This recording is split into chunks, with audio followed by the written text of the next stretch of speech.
maybe he was doubling up because he thought it had plateaued. So the reason that this comes to my attention is because of his weight loss. So he lost 13 pounds in about 5 weeks. In fact, I can give you the dates. He lost 13 pounds from July 4th to August 11th is how much weight he lost. Because July 4th was the day that I went to his house and sat down with him and asked him, how much do you weigh? And so, how many times did you try calling her? I called her 3 times, texted her about 3 times just to say, Sherilyn Cadle, author of Letters from Christopher, is 65 years old. She has been married 47 years, has 3 children, and 11 grandchildren. In her book, she writes, "It's all very sad to see where he has come from and where he is now. Many would say he deserves less than he gets. However, if he was oppressed by a dark spirit, does he deserve another chance? He is not seeking an appeal right now, but should he? I will leave that answer up to you as the reader. Ronnie and Cindy recently received the wallet he had on him the time he was arrested. He had $13 in it. Is this a coincidence?" Well, since you asked, no, I don't think it's a coincidence. But I do love how you incorporated the whole dark spirit thing with the $13.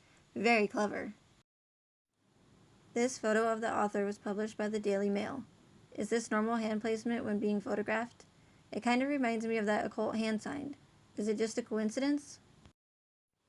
On Oxygen's Criminal Confessions, Agent Tammy Lee explains that Agent Graham Coder and Chris are both tired and thought it would be best to ask Chris to come in the next day to take a polygraph test. Agent Coder asked Chris if he can take the polygraph test at 11 o'clock the next day. So not only do we have another 11 popping up, but I have a problem with this. A pregnant mother and her 2 daughters have been missing for 2 days, and investigators believe 11 a.m. is a good time for the husband to come back in and take a polygraph test? Where is their sense of urgency? Have they not seen the show The First 48? Every minute counts. It's almost as if they already knew where Shanann and the girls were. Agent Kirby Lewis explains how they found a white sheet at Survey 319 that matched the sheet found in the Watts home.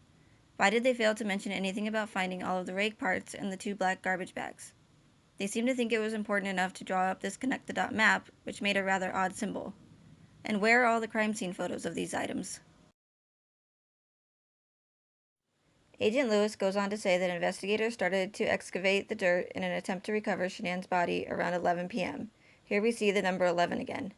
He explains how difficult in timing it is to try and recover a body, and at this point, it was already 1:30 a.m., and they would not be able to finish the recovery that night.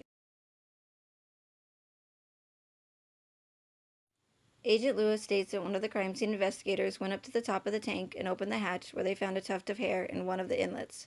However, there is no evidence of hair in the photo.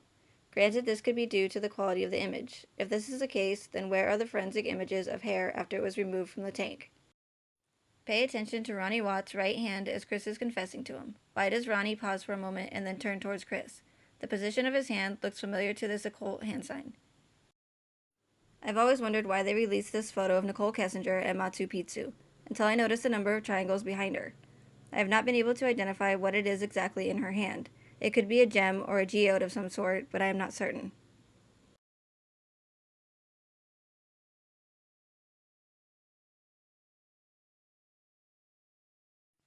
The following video clip is by Derek Takuri, who is known for his work in Gematria. I highly recommend watching the full video on his channel and let him know I sent you. I will leave a link in the video description below.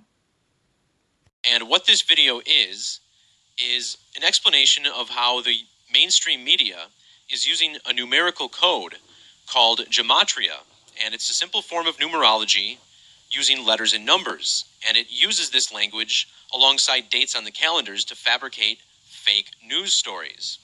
We have a man in Colorado named Chris Watts who was charged with murder, with the murder of his family, his wife, and his 2 daughters. So this code of letters and numbers, this is all rooted in the Bible.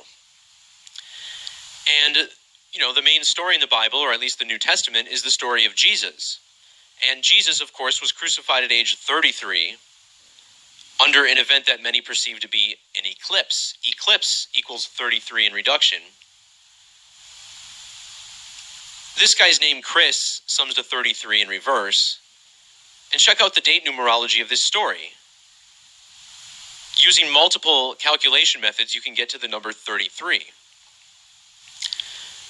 And they even found a way to stamp this into the article several times, right? So if you're reading this and you notice that this guy left work at 5:15 on the date of the murder,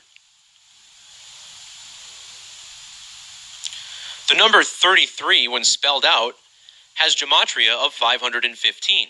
13 is also a number of sacrifice. And notice how Frederick, Colorado has this 460 in Jewish. The word sacrifice equals 46 in reduction. Now in Hebrew gematria, the word sacrifice equals 347.